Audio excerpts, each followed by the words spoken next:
नमस्ते, अस्सलाम वालेकुम। आपके बीच आकर मुझे बहुत खुशी हुई।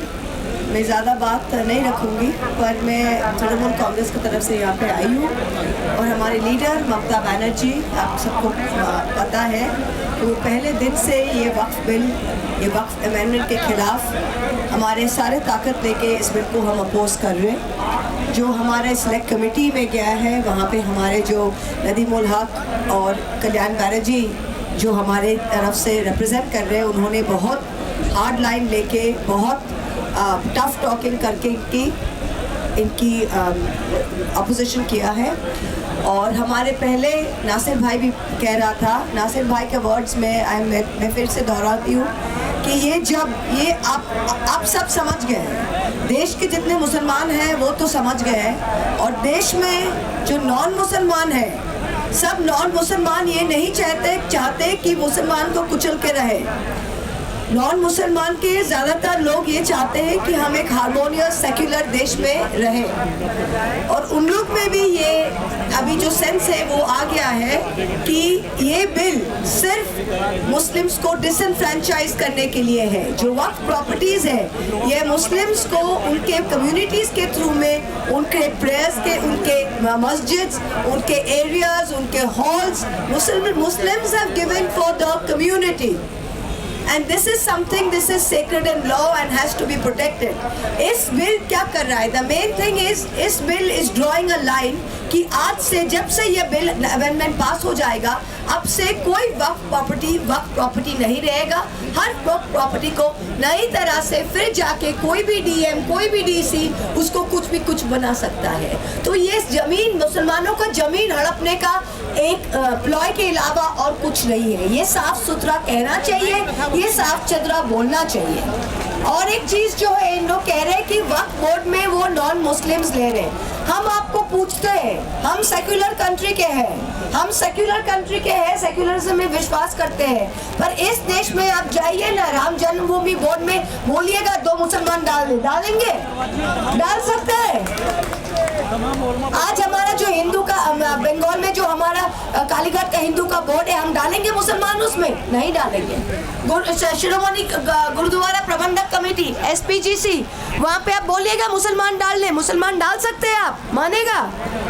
तो फिर इसमें, इस वक्फ बोर्ड में क्यों नॉन मुस्लिम्स जाएगा? I don't understand this. Her point में मुसलमान, जो हमारे देश के 200 करोड़ से भी ज़्यादा आबादी है, इंडोनेशिया से सबसे ज़्यादा मुसलमान इंडोनेशिया के बाद भारत में है, और बातों में ये मुस्लिम्स को डिसएनफ्रेंचाइज करना, मुस्लिम्स को ये फीलिंग देना कि आपका देश नहीं है, पाकिस्तान चले जाओ, बांग्लादेश चले जाओ। क्यों पाकिस्तान जाएंगे भाई? क्यों बांग्लादेश जाएंगे? 5 बार मिट्टी में, यहाँ पे इस मिट्टी में हम रहेंगे, कहीं नहीं जाएंगे।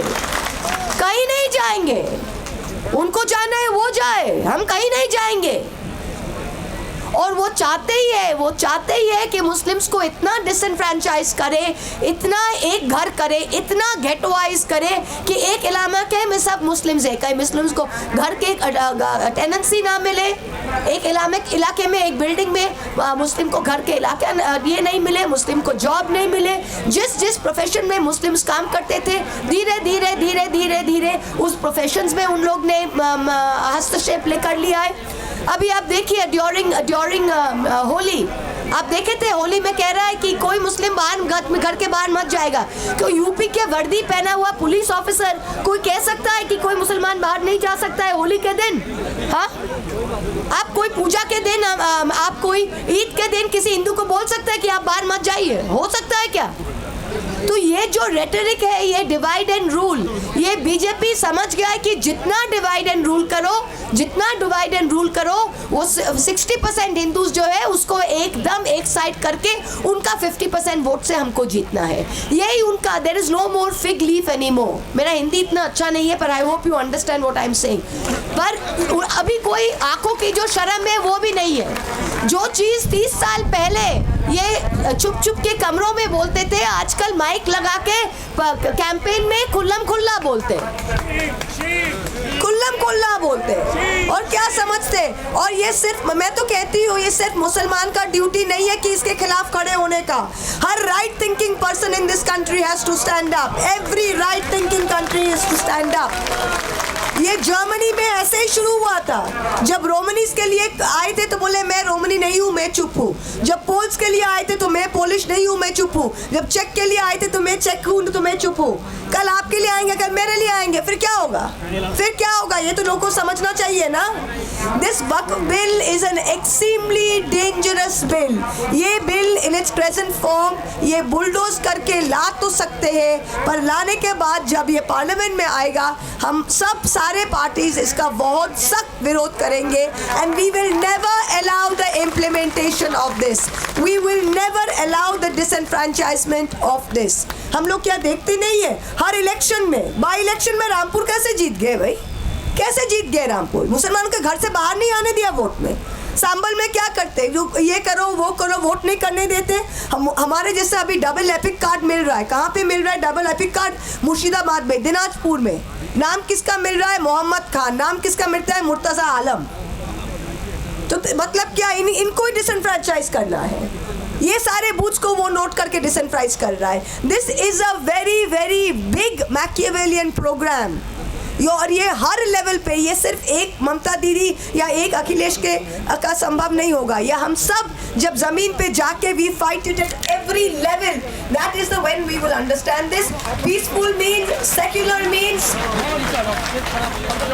we are proud to be host to the, India is proud to be host to the second largest Muslim population in the world after Indonesia. It is our sacred duty and our duty of our constitution to protect the rights and privileges. हम हैं आपके साथ, we are all there with you. ये जो bill है, ये कम जब भी आएगा, ये हम we will try our utmost not to let this pass. Thank you very much. ज़्यादा बोल दिया मैंने. Thank you.